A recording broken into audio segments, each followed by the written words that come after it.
Манай түүн Монгол үний сэтгэлгээнд нийцүүлэн Солонгос хэлний бүх шатны ном сургачдуудыг боловсруулан гаргаж, мэргэжлийн түвшинд Солонгос хэлний анхан шатнаас эхлээд Солонгос хэлний түвшин дадаг шалгалтын дээд шат хүртэл бүх сургалтуудыг Монгол болон Солонгос багштайгаар байнга эсэл даван сургалт явуулж байна. Манай түүний багш нар магистр болон түүнээс дээш зэрэгтэй ба Монгол түүний онцлогт нийцүүлэн хичээлийг сонирхолтойгоор явуулдаг. Би нарийн гарц хэл шинжилгээ үргэлжлэнд Солонгос хэлний анхан шатны сургалтанд суудаг.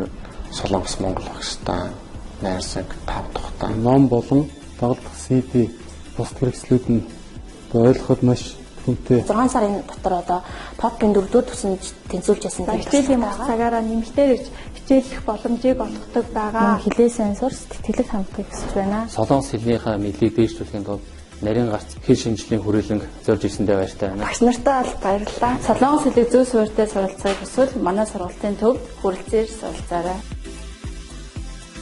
Та бүхэн Солонгос хэлийг чанартай зөв суурьтай сурмаар байвал нарийн гарц Солонгос хэлний мэргэжлийн сургалтын төвд хүрэлцээрэй. Та сурч чадвал бид зааж чадна гэсэн уриатгаар манайх үйл ажиллагаа байнга явуулж байна.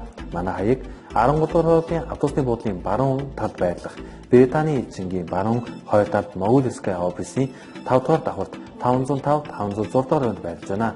Манай утас 9664 9939 8994 9939 даяагуудаа залгаарай. Өнөөдрийн төрүүлж үзэж байгаа нөхцөл маань Гидо Хада гэдэг нөхцөл байгаа. Уг нөхцөл нь үүлэг болон тэмдэг нэрийн араас холбогдсон үгийн онцлог үйл явдлыг илэрхийлэх буюу их тохиолдол байх гэсэн утга санааг илэрхийлдэг байна. Тэгэхээр бүгдээ хамтдаа яаж холбогдохыг харцгаая. Тэгэхээр үүлэг болон тэмдэг үгийн араас холбогддог бөгөөд их шиг гэгдэж үйл харгалзан шууд холбогддог байгаа.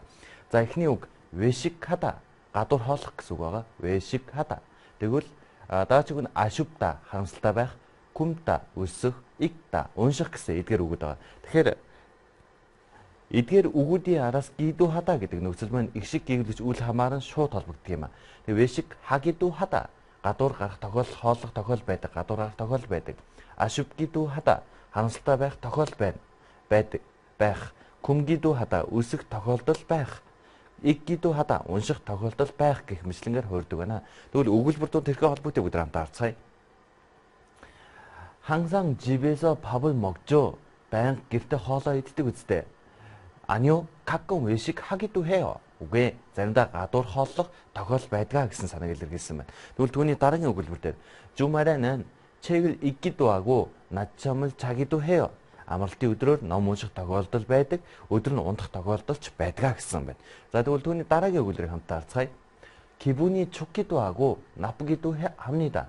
Тэгэхээр 기분이 좋다 гэдэг нь сэтгэл санаа сайхан байх гэсэн үг шүү дээ. Тэгэхээр сэтгэл санаа сайхан байх тохиолдолч байна, муухай байх тохиолдолч байна гэж өгүүлсэн байна. Түүний дараагийн өгүүлбэр нь 만나보니 반갑기도 하고 지나간 세월이 아쉽기도 해요. уулзаад үзэхдээ баяртай байх ч өнгөрсөн цаг хугацаа хамстай байх тохиолдож байна гэсэн байна. Түүний дараагийн үйлрийг хамтаа харцгаая. 점심을 먹기도 하고 안 먹고 굶기도 해요. өдрийн хоолой идэгч тохиолдол байдаг, бас идэлгүй өсөх тохиолж байдгаа гэсэн ийм байдлаар илэрхийлэгдсэн байна. Тэгвэл бүгд хамтаа дараагийн хэсгийг хамт орчуулж үзцгээе. Орчуулгаас өмнө дагаад хэлээрэй. 유학은 기쁘기도 하고 두렵기도 합니다. 오랫동안 못 보아서 보고 싶기도 하고 또 궁금하기도 해요. 기쁘기도 하고 떨리기도 해요. 이들 өгүүлбэрүүдийг орчуулад үзээрэй. бүгдээ зөв хариултыг хамтаа харцгаая. 유학은 기쁘기도 하고 두렵기도 합니다. гадаадд сурна гэдэг баярламарч айх тохиол байна гэсэн байна. тэгвэл 오랫동안 못 봐서 보고 싶기도 하고 또 궁금하기도 해요. удаан хугацаанд уулзаж чадаагүй болохоор санагчин бас мэдхийг хүсэх тохиолдолж байдгаа гэсэн байна. Тэгвэл 기쁘기도 하고 떨리기도 합니다. 해요 гэсэн байна те. Тэгэхээр баярламарч бас жижиг тохиол байна гэсэн санаагаар илэрхийлж байна. За тэгвэл бүгд хамтдаа дараагийн хэсэг буюу зөв рүүгээс хамт суралцгаая. Бид өнөөдөр үзэж байгаа зөв рүүг маань 말 한마디로 천년빛 갚는다 гэдэг үг байгаа. Үгжилж орчуулах юм бол нэг үгээр мянган лангийн үрийг дарна гэсэн утгатай байна. Дээр үед энэ нэг үгээр мянган лангийн үрийг дарна гэж ярилцдаг байсан байгаа. Тэгвэл энэхүү зүрүүгийг монгол зүрүүгтэй дүүцүүлэх юм бол үнэн үг үнж баршгүй үнэтэй гэсэн утгыг илэргээж болно. Учир нь үгээрээ үгийн үн цэнийг агуулсан ийм зүрэг байна.